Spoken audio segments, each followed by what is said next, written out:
Assalamualaikum. My name is Naeem Abbas. I am your math teacher. Today I deliver a lecture on page number 10, part C. 720,503 divided by 190.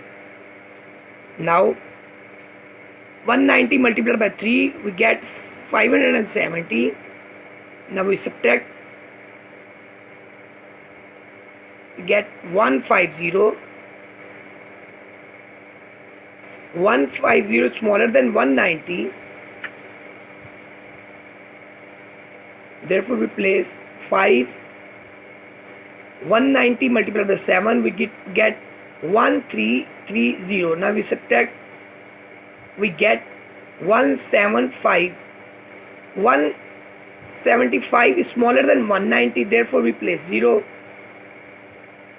190 multiplied by 9, we get 1710.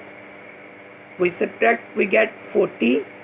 Now 40 smaller than 190, we place 3.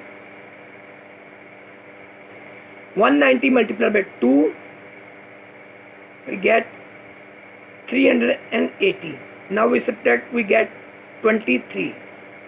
23 is remainder.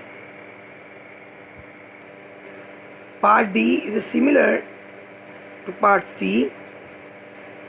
Therefore, student do by self at your home.